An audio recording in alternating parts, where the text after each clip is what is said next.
by someone who I have the pleasure to work with the high school. We're able to work on a thing that we both mutually love, and that's music. And he's here to speak to you today about music, the universal language. He's the assistant here, or one of the assistants here at Mount St. Michael's, and was ordained in 2018 on my birthday. Not that it's any significance, but it's the way I can remember it. And now you can remember my birthday. Please welcome to the lectern, Father Gabriel Avery. Sorry. Was such an introduction. Father Philip Davis, sorry.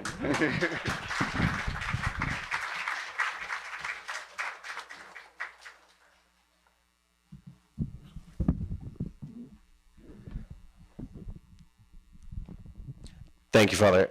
I definitely can't fill Father Gabriel's shoes. So, no, very, very pleased to be here to give you this little talk about music. This is going to be more informal than the previous talks. It's something that I think needs demonstration. Maybe it doesn't need demonstration, but I'd like to demonstrate it because it's one thing to cite studies, to talk about it academically. It's another thing to experience it. So I'm going to have for you a little PowerPoint presentation here with some samples, and we're going to do a little bit of our own case study, a little social experiment this morning. So music, the universal language, as we all know that music has such an important, a powerful impact on our mind. Our mind, of course, being the seat of the soul. And music, maybe it captures some of us a little bit more than others. Some people have a penchant, more of a pronounced love of music. But regardless, everyone is affected. We might even begin with the simple concept of sounds.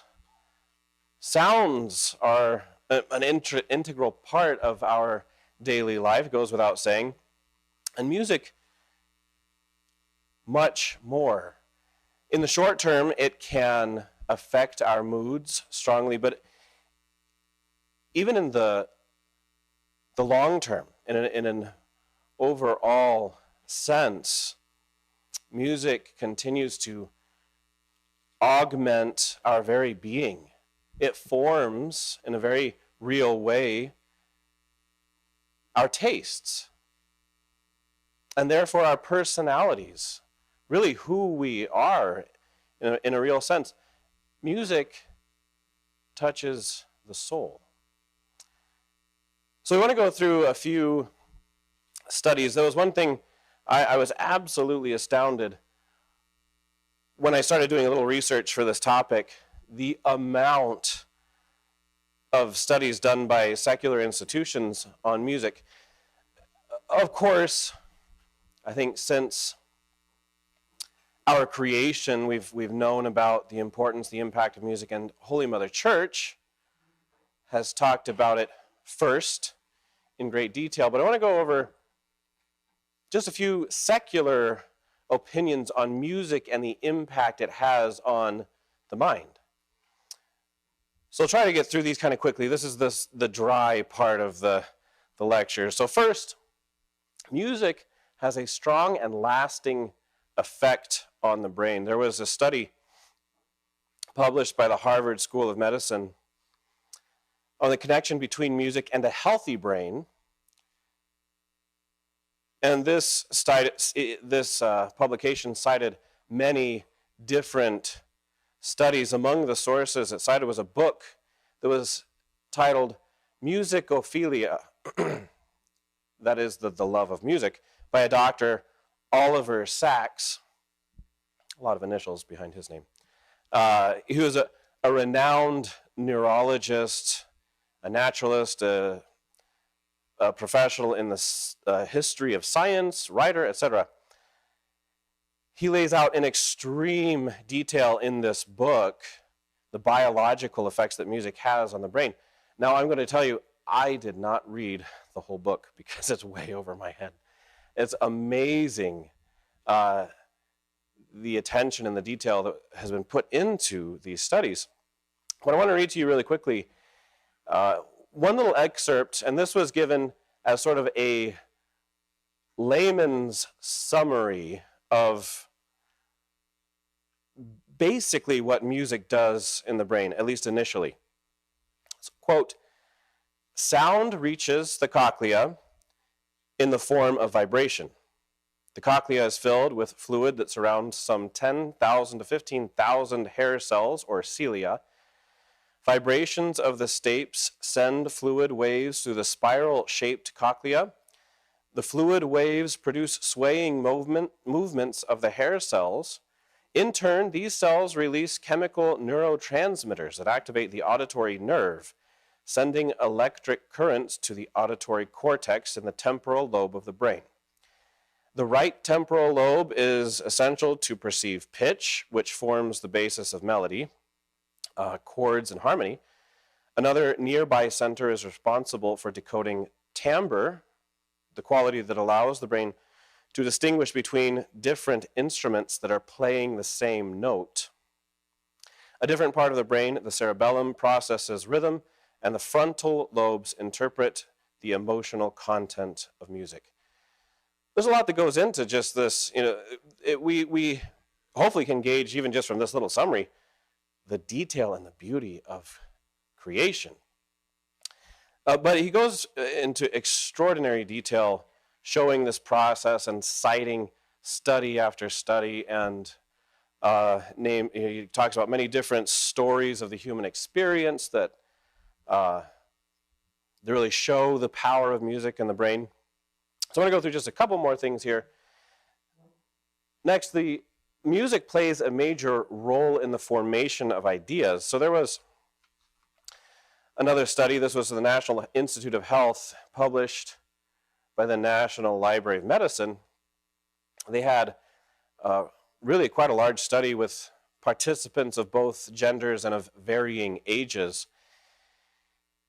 These participants self-reported the effect that different types of music had on them in different states of mind. For example, music could work strongly towards calming anxiety or giving more energy, more mental focus, etc.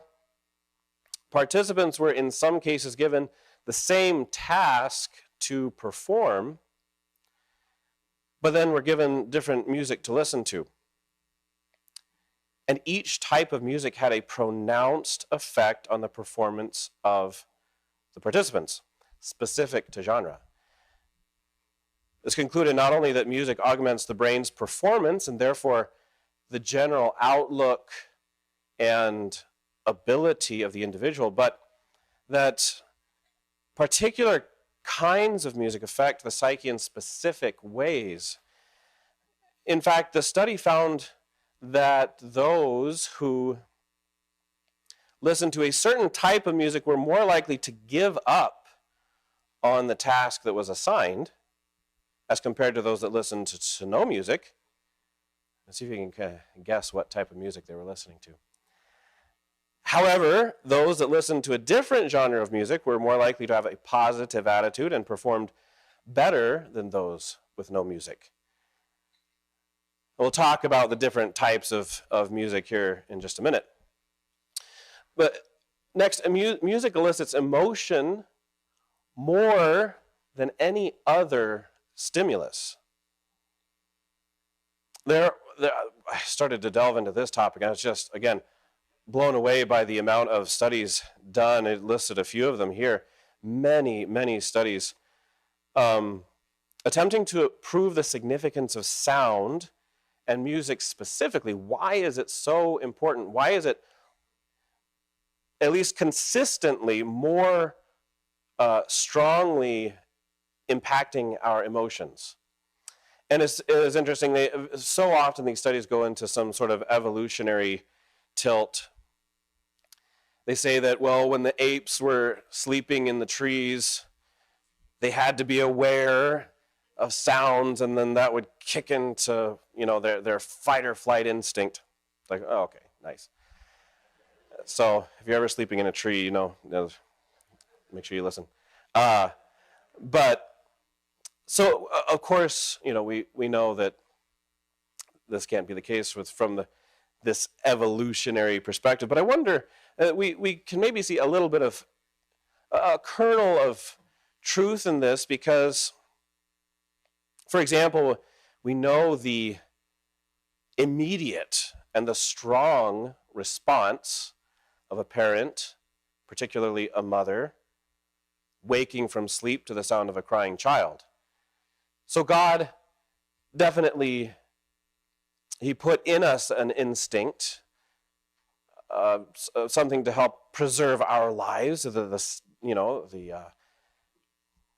stimulus of sound. So there's, of course, biological reasons, but the design of our Creator is so much more beautiful and intricate than these simple biological ideas that the scientists put forward. Music works strongly with the memory. The Journal of Biology cites myriad studies discussing memory in connection with music. There are countless examples of individuals with advanced dementia or Alzheimer's who have reached nearly a catatonic state.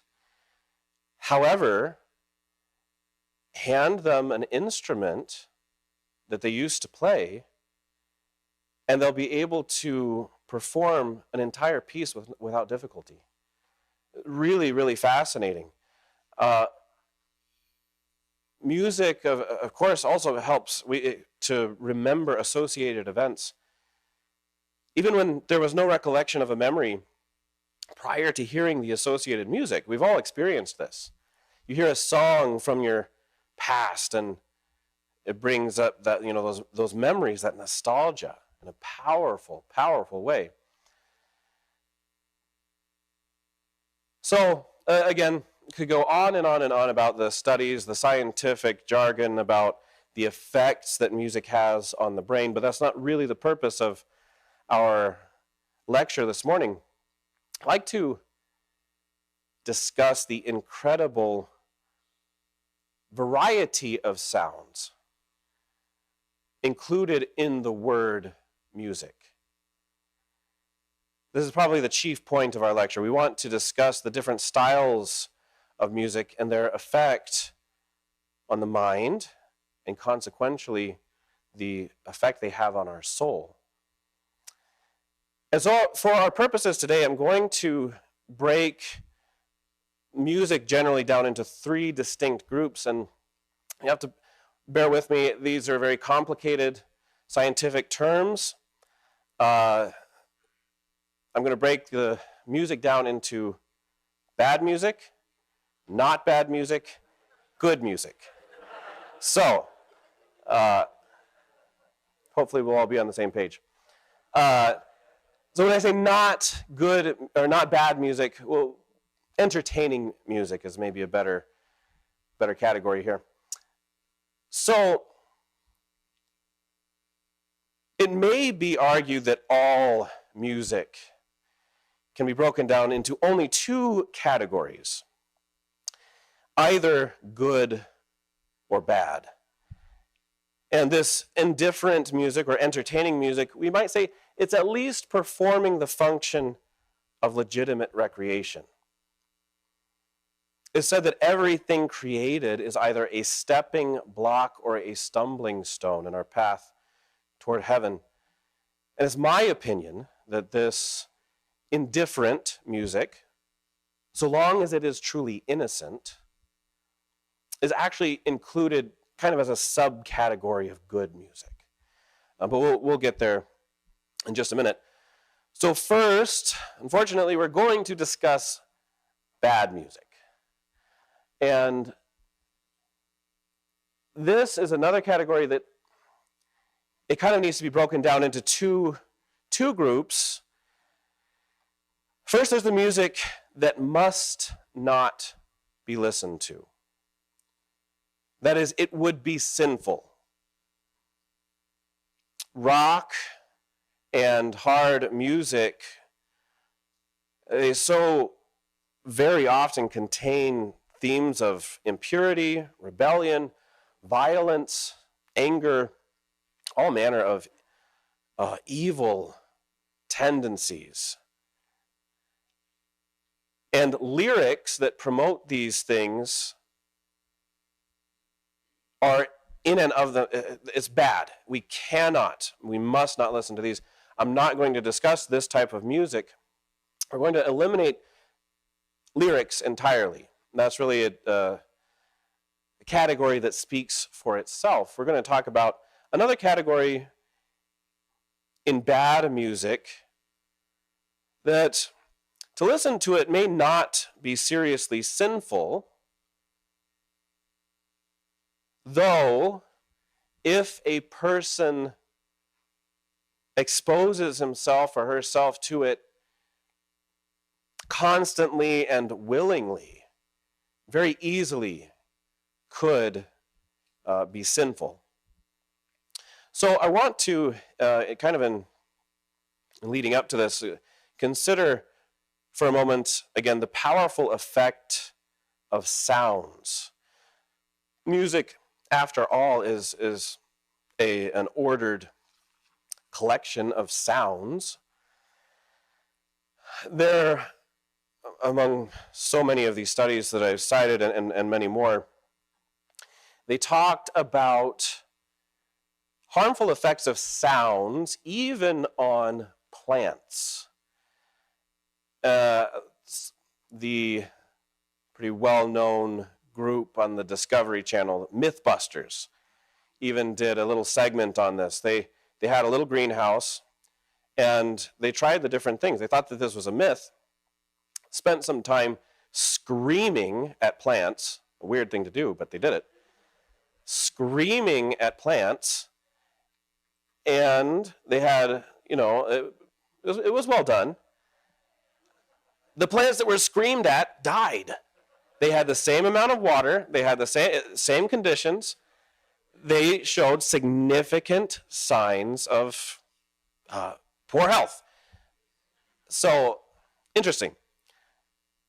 But anyway, sounds are so important. I'm going to torture you here for a minute.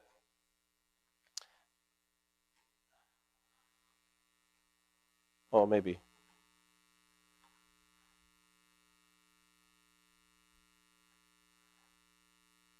Oh, I think my sounds disappeared. Oh.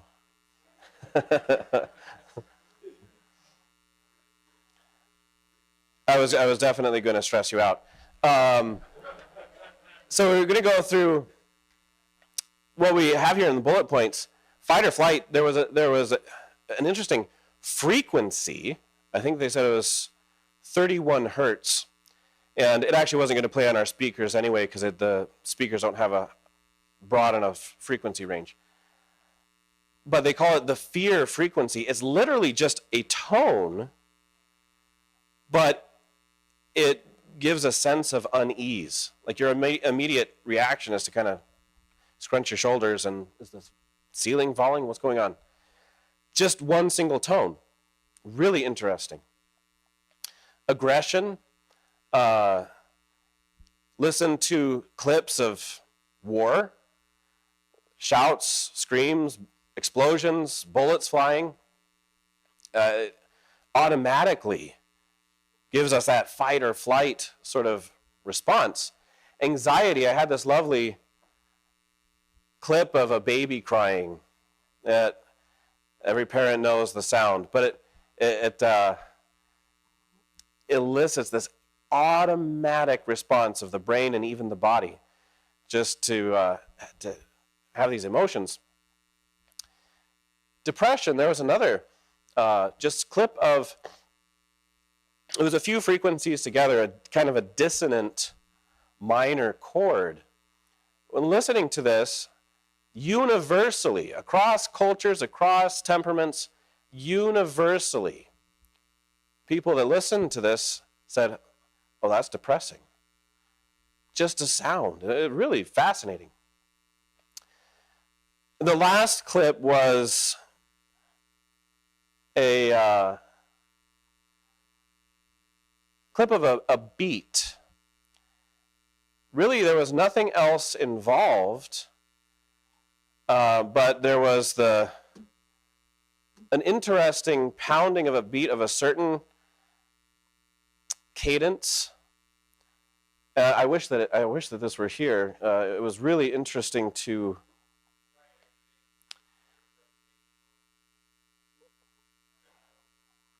see if this works. 1 second.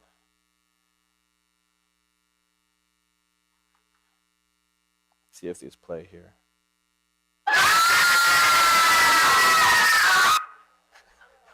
Did you get your fight or flight response there? Okay. See, it's better to give examples. Let's see which one. I think that was okay. No. Okay, well here's one for our parents, especially young parents.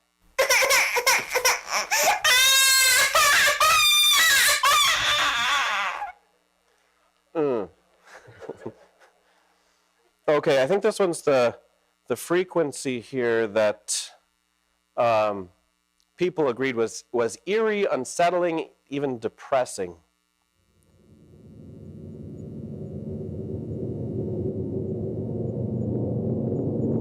See, there's not, the eerie is a good one, but it's just like, it makes you, something's not right, you know? Interesting.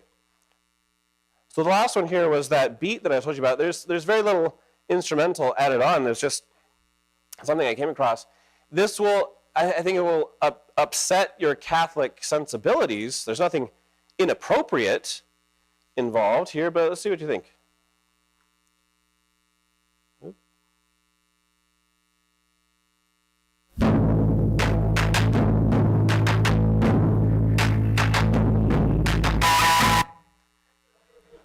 See, it's just really a drum beat at a certain cadence, but it's like, yeah, there's something extremely worldly about that sound. It's really something to behold. So let me get back here to presentation. So we'll discuss a little bit further in a moment about the idea of beat and how that plays a major role in the decency of music. But all of this, it serves very clearly to encourage that lower nature in us. And I think that it's an effect that is produced whether we want to admit it or not. Is one that we can't go into extreme detail and dissect every kind of music and every tempo and it's one of those things that when we experience it, we know it. God has given us that ability to discern. Conscience is a powerful tool for discernment here. So we have to be honest. Is this a stumbling block or a stepping stone in our path toward heaven? So again, to talk about a couple of these secular sources, they went on and on about the effects produced by this type of music, even not regarding lyrics.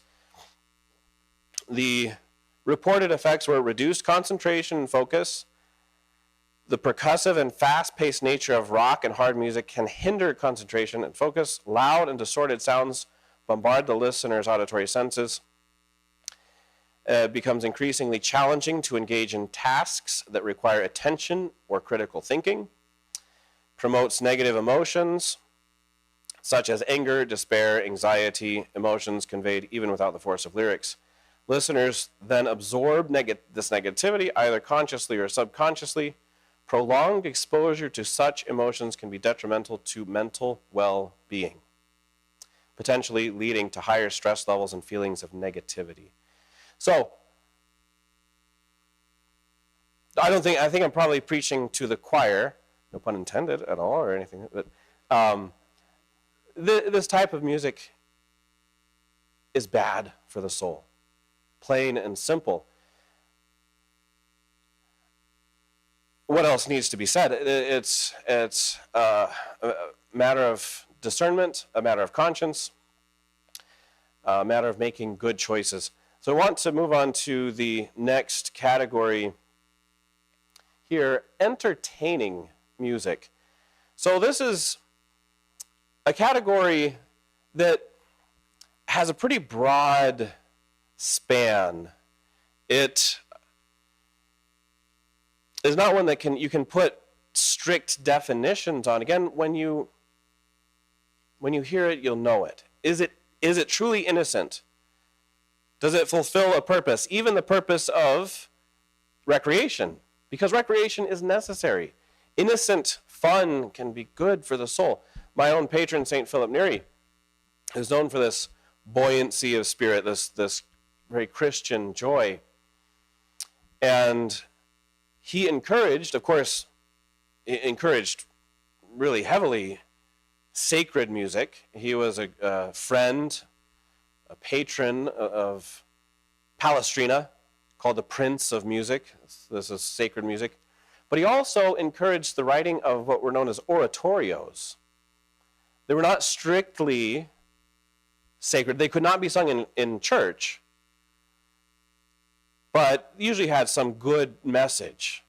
It would be sung by a soloist with musical accompaniment.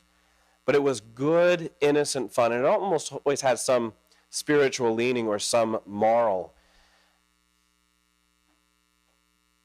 St. Philip said, "He who seeks recreation apart from the Creator or consolation away from Christ will never find it." So even in this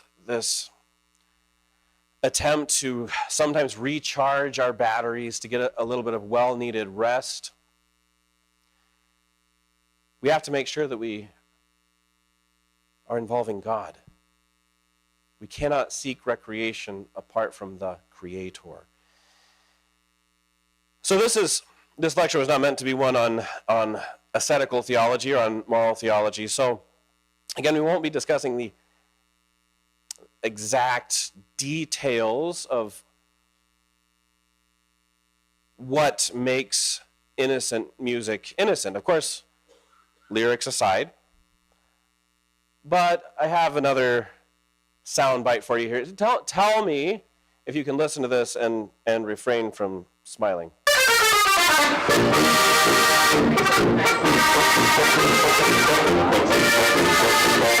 Just a short little clip there. Is there anything bad with that? I can't imagine that there is anything offensive to God in this joyful music. It's not sacred. It is obviously not something we would play in church. But it's joyful. It's good. It lifts the spirit. Now, we noticed here a very pronounced beat. They call these oompa bands. They usually have the tuba or something, boom, boom, boom, boom.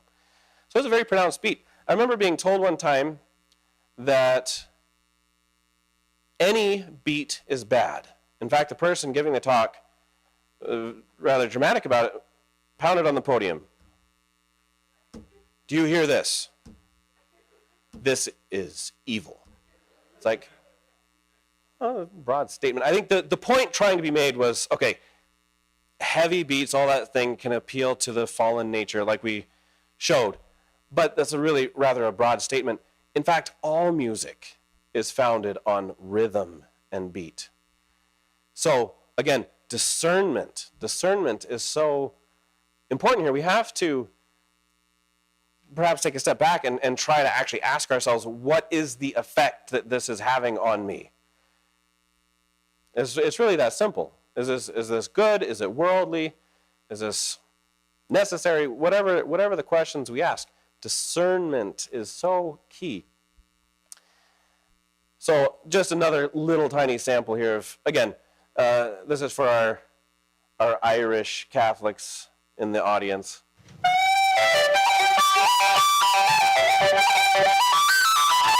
Nothing spiritual, but joyful, good. It lifts the spirit. Sometimes we need that. One last one before we move on to the real meat of the matter here. This is kind of just a funny little anecdote. I was in boarding school, and our boarder master at the time was Father Gronenthal.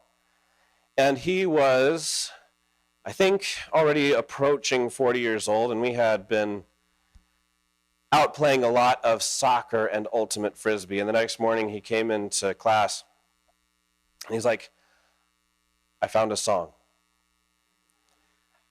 This is me. It's like, okay, Father, that's nice. What do you mean? Like, oh, you'll see. If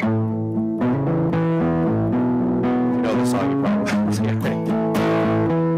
I'm an old man now.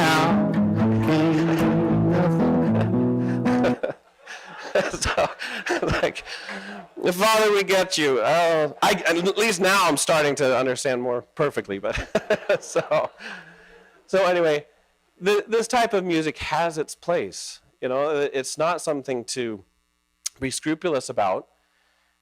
We need that legitimate recreation, but again, never apart from God. We just have that powerful need for discernment. Not giving ourselves excuses or maybe emotional attachments. So you happen to listen to something in your youth that was, and now you're discerning. It's like, well, but I like that song. It's like, probably not good enough reason. You know, really discern. Is this good for me? Is it good for my soul in some way or not? So, on to good music. Now, all music really should be this is the perfection of what music is to us as human beings.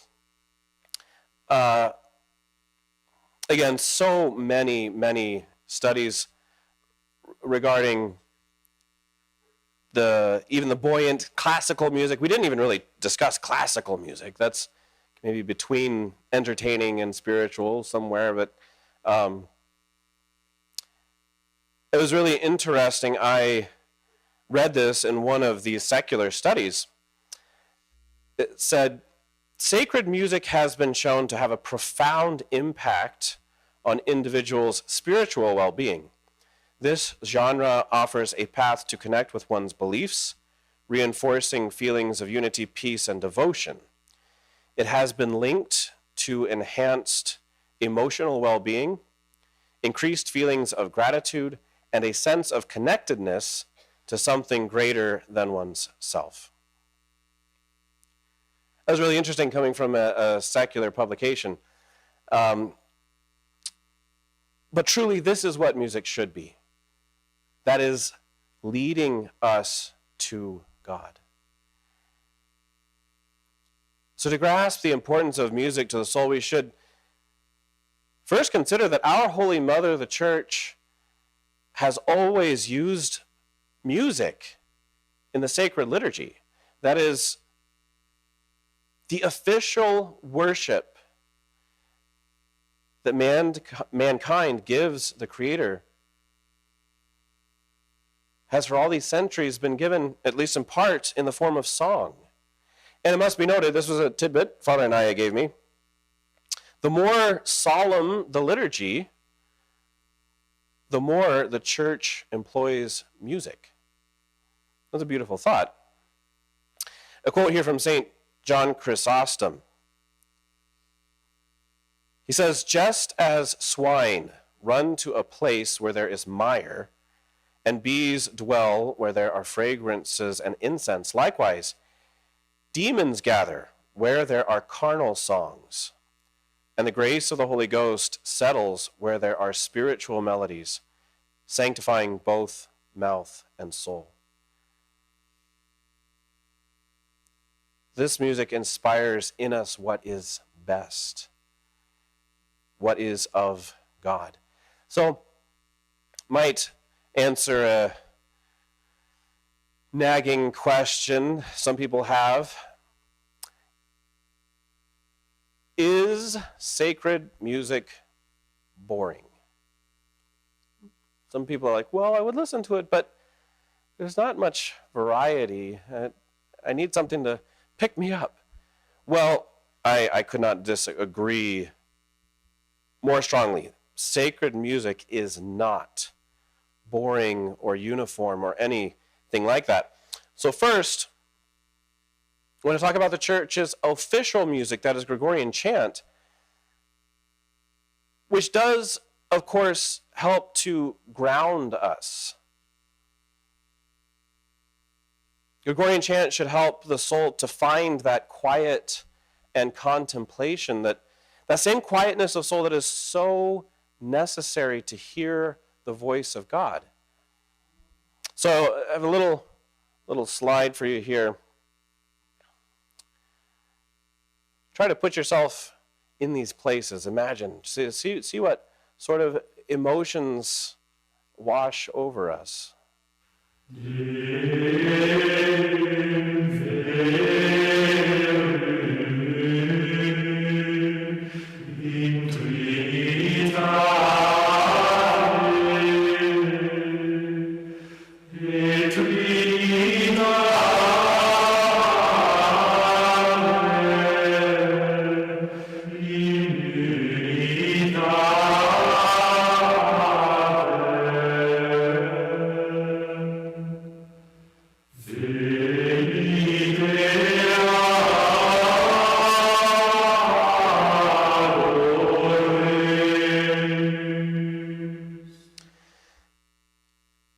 This, of course,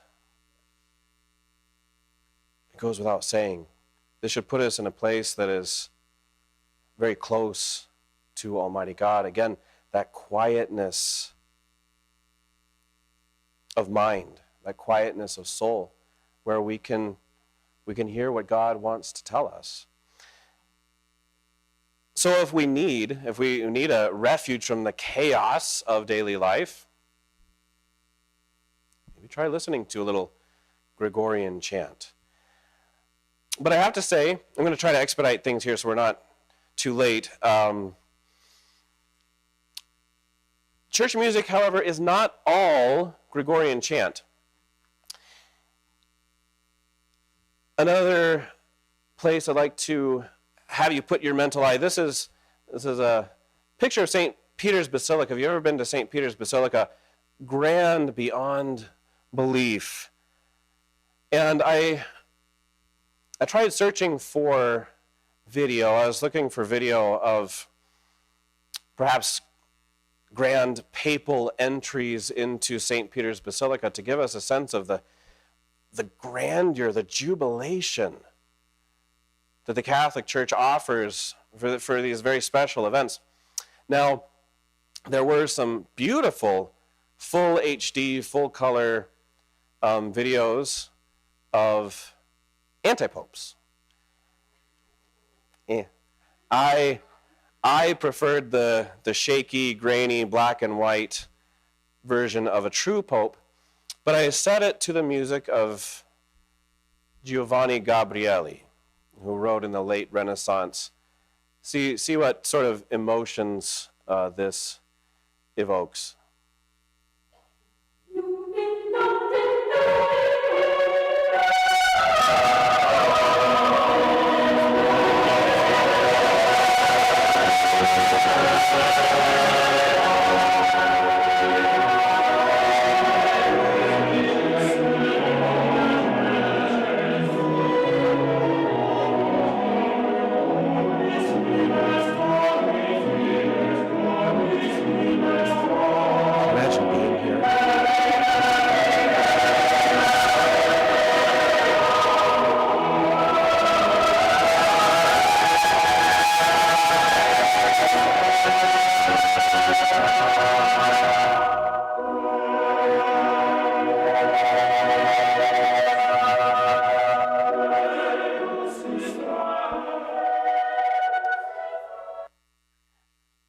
Beautiful.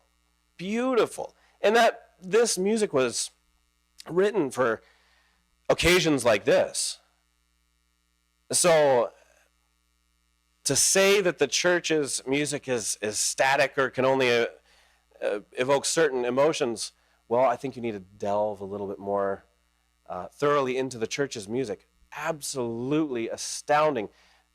The real and the good, the lofty emotions that the church's music can evoke in the heart and in the soul. This music, I would love to dwell a little bit longer. I cannot tell you my own love for church music. I could go on for days, I feel like, about sacred music, the different composers and the different styles, etc. We'll keep it short here because I think the point is very plain. I'm going to give you another quote here from St. John Chrysostom. He says, "Nothing, in fact, nothing so uplifts the soul, gives it wings, liberates it from the earth, looses the shackles of the body, promotes its values and its scorn for everything of this world, as does harmonious music and a divine song rhythmically composed." Again, from St. John Chrysostom. Another quote here from C.S. Lewis. He says, "The books or the music in which we thought the beauty was located will betray us if we trust to them. It was not in them. It only came through them. And what came through them was longing. For they are not the thing itself. They are only the scent of a flower we have not yet found, the echo of a tune we have not heard, news from a country we have never yet visited." Beautiful. Again, C.S. Lewis is saying God is the fulfillment of these beautiful things. And these beautiful things only have their beauty because of him.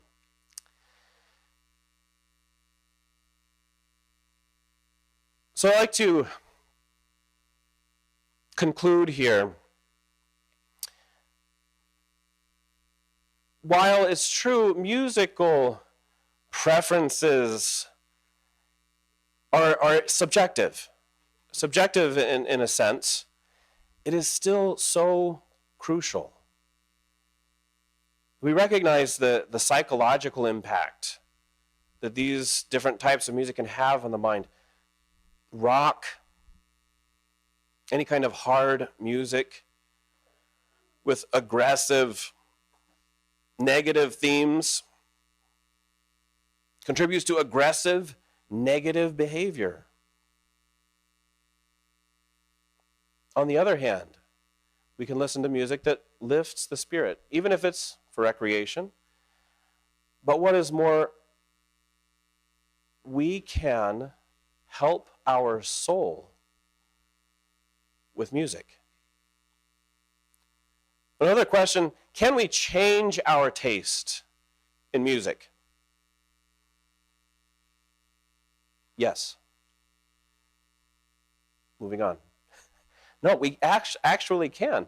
I had this, I remember discussing this with a young man who was discerning whether or not he had a religious vocation. It's like, well, Father, I think I would like to be a brother or a priest, but I like country music too much. Like, that is a bad excuse. It's like, you can change that. So, absolutely, we can change our taste in music. I suggest maybe we can lift our sensibilities. We can lift our taste to something more godly. We also need to ensure that those, especially those in our care, are protected from bad music. Not just the music with bad lyrics, could be from any genre, but that other music that is detrimental to the psyche and detrimental to the soul. Encourage encourage as much as we possibly can good music. We're all stressed. There's a lot to worry about. Of course, with the rosary, we have no need to worry. Father Gabriel and the popes have proved that to us very clearly, but still we struggle with the emotions of stress. And we know we need to give that stress to God, put our worries into the Sacred Heart of Jesus. And isn't it a brilliant way to remember to do that if we're listening to God's music? Make heavenly harmonies a part of your everyday life. Who knows, but maybe your guardian angel is singing along. So I'd like to conclude with a quote from the great Saint Augustine.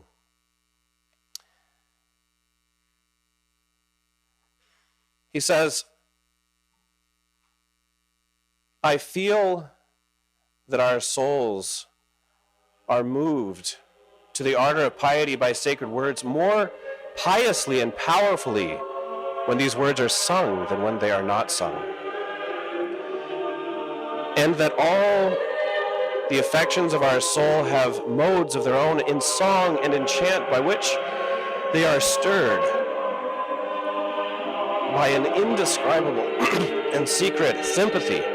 Music is given by God's generosity to mortals, having rational souls in order to lead them to himself."